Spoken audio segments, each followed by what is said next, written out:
সায়ন্তনী মিত্র চ্যানেলে আবারও সবাইকে স্বাগত জানাই। গতবারে আপনারা দেখেছিলেন মগরার পর্ব 1 সরস্বতী পুজো পরিক্রমা। এবারে পর্ব 2তে আপনাদের দেখাবো বাকি সরস্বতী পুজো পরিক্রমা, যেগুলো আগের ভিডিওতে আমাদের সময় কম থাকার জন্য দেখিয়ে উঠতে পারেনি। চলুন শুরু করা যাক।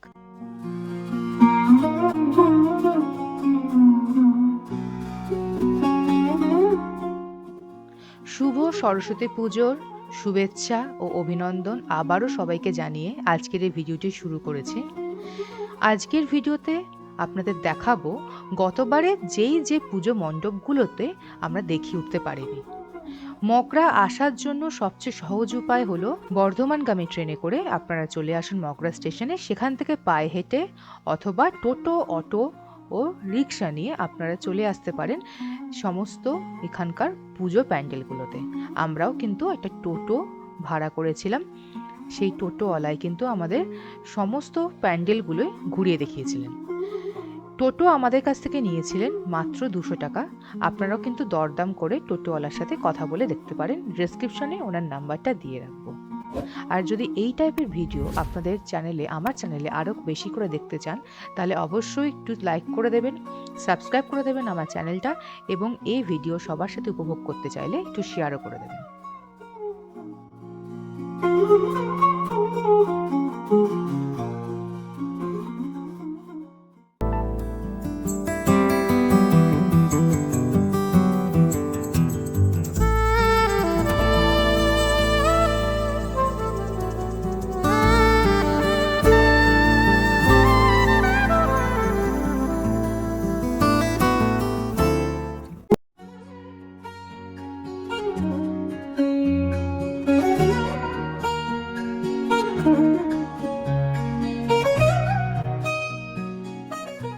মগরা জাগরণী সংঘ প্রতি বছরের ন্যায় এবছরও কিন্তু বেশ বড় করে ওরা মণ্ডপ বানিয়েছে। বিশাল বড় মাঠের মধ্যে হওয়ার কারণে এখানে কিন্তু প্রতি বছরই বিশাল বড় করে, খুব বড় করে কিন্তু এখানে প্যান্ডেলটা বানানো হয়। এবছরও কিন্তু তারা সেরকমই খুব সুন্দর একটা প্যান্ডেলও বানিয়েছিল। পুরো প্যান্ডেলটা জুড়ে কিন্তু একটা বড় কেল্লা রয়েছে, এটা পাহাড়ের উপর দাঁড় করানো কেল্লা রয়েছে। দেখতে কিন্তু খুব সুন্দর লাগছিল রাত্রিবেলা আলোকসজ্জাতে। ধীরে ধীরে প্যান্ডেলের ভেতর যখন ঢুকলাম, দেখলাম ভেতরের কাজটা কিন্তু সম্পূর্ণ অন্যরকম। এখানে কিন্তু একটা সাউথ ইন্ডিয়ান, দক্ষিণ ভারতীয় এবং মধ্য ভারতীয় যে স্থাপত্য শৈলীগুলো রয়েছে, মন্দির স্থাপত্য শৈলী রয়েছে, সেই মন্দিরের দেওয়ালে যে ধরনের ভাস্কর্য হয় সেগুলোকে এখানে তুলে ধরা হয়েছে। এবং তার সাথে কিন্তু মানানসই দেবী মূর্তিটাও কিন্তু ওই এক শিলাতে গঠিত যে মূর্তিগুলো হয় সেরকমই তৈরি করা। মণ্ডপটা কিন্তু খুব ভালো। আমার প্রতি বছরই যখন আসি এই মণ্ডপটা দেখলে আমার চোখ জুড়িয়ে যায়। এবছরও কিন্তু বেশ দারুণ ভাবনায় উপস্থাপনা ওরা রেখেছেন। আপনারাও যদি যান কিন্তু অবশ্যই আপনাদেরও ভালো লাগবে। এবং সঙ্গে একটা বিশাল বড় মেলা রয়েছে, সেই মেলাতেও বিভিন্ন খাবারের স্টল, অন্যান্য স্টল রয়েছে, সেগুলো ঘুরে দেখতে পারেন আপনারা।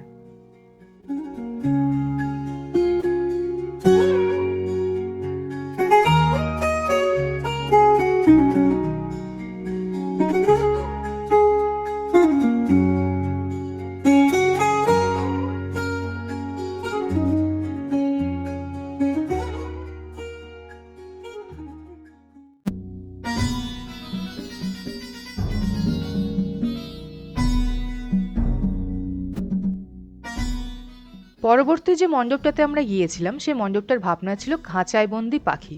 গ্রাম বাংলার যে পাখিরা হারিয়ে যাচ্ছে সেই সমস্ত পাখিদের ভাবনা, সেই পাখিদের কথা মাথায় রেখে এই মণ্ডপটা বানানো। ভেতরে অন্দরসজ্জাতে সেই সমস্ত পাখিদের মাটির রেপ্লিকা তৈরি করে খাঁচার মধ্যে বন্দি করে রাখা আছে, এবং পাখির বিভিন্ন মোটিভ তৈরি করে কিন্তু এই প্যান্ডেলটা সাজানো হয়েছে। আর এই প্যান্ডেলের মধ্যে কিন্তু আমরা যেটা আরেকটা জিনিস দেখতে পাই সেটা হলো মায়ের প্রতিমূর্তি। যদিও সম্পূর্ণ মণ্ডপের কাজ বা সাজসজ্জা, আলোকসজ্জা সম্পূর্ণরূপে তৈরি হয়ে উঠতে পারেনি, তাই কিছুটা অসম্পূর্ণ হয়তো দেখতে লাগতে পারে। মাতৃমূর্তিতেও একটা বেশ ইউনিক বা অভিনবত্বই দেখতে পাচ্ছি এই মণ্ডপটাতে। এখানে মাতৃমূর্তি অনেকটা স্কুল ছাত্রী বা বিদ্যালয়ে যায় যে ছাত্রী তার অনুরূপে বা অনুকরণে তৈরি করা হয়েছে। এখানেও মাতৃমূর্তিটি সম্পূর্ণরূপে কাজ তখনও সম্পন্ন হয়নি, সে কারণে কিছুটা হয়তো অসম্পূর্ণ লাগতে পারে, কিন্তু মণ্ডপটি যদি সম্পূর্ণ কমপ্লিট হয়ে যাওয়ার পর দেখতে বেশ সুন্দর লাগবে। আপনারা আসলে অবশ্যই কিন্তু এই মণ্ডপের সাজসজ্জাটি দেখে যাবেন।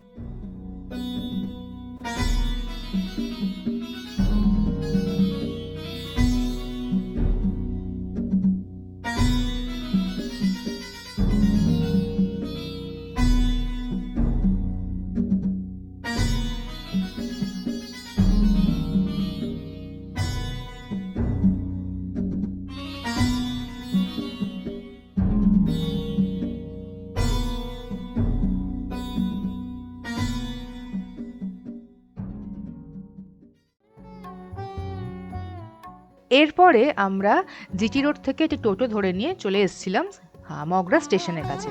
মগরা স্টেশন থেকে ৫ নম্বর প্ল্যাটফর্মের দিকে নিচে সাবওয়ে ধরে এগোলে সেখানে দুটি আলোকসজ্জার তোরণ পড়ে। একটু হেঁটে গেলেই এখানে দুটি বড় বড় মণ্ডপ দেখা যায়, সরস্বতী পুজোর মণ্ডপ দেখা যায়। তো এই দুটি মণ্ডপেরই কিন্তু সাজসজ্জা আমরা বাইরে থেকে দেখেছিলাম। একটিতে রয়েছে সম্পূর্ণ সাউথ ইন্ডিয়ান যে মীনাক্ষী মন্দির রয়েছে সেই মীনাক্ষী মন্দিরের ছাঁচ, এবং ভেতরেও কিন্তু দেবী সরস্বতী যে মূর্তিটি রয়েছে তার মধ্যেও কিন্তু মায়ের সাজসজ্জা যেটা রয়েছে এবং অন্যান্য সমস্ত কিছু সব কিছুই কিন্তু দক্ষিণ ভারতীয় যে ছাপটা বা ছাঁচটা সেটাই কিন্তু ধরা যাচ্ছে। এছাড়াও এখানে আমরা দেখতে পাই যে শ্রী বিষ্ণুর একটা অর্ধ সাহিত্য এবং শ্রী লক্ষ্মীকে পাশে রেখে সে বিষ্ণুপ্রিয়া রূপে এখানে রয়েছে। বেসিক্যালি এই জিনিসটা সম্পূর্ণ সাউথ ইন্ডিয়াতেই দেখতে পাওয়া যায়, তো সেইটাও আমরা এই মণ্ডপে দেখতে পাই। আপনারা যারা মগরাতে আসবেন সমস্ত ভিডিওটার মধ্যে দিয়ে গাইড করে দেওয়া হলো কিভাবে কোন কোন মণ্ডপটা কার পর দেখবেন। যদি ভালো লেগে থাকে চ্যানেলটিকে অবশ্যই লাইক করে দেবেন, সাবস্ক্রাইব করে দেবেন এবং কমেন্টে জানাবেন কেমন লাগলো। আজকের মতো শুভরাত্রি।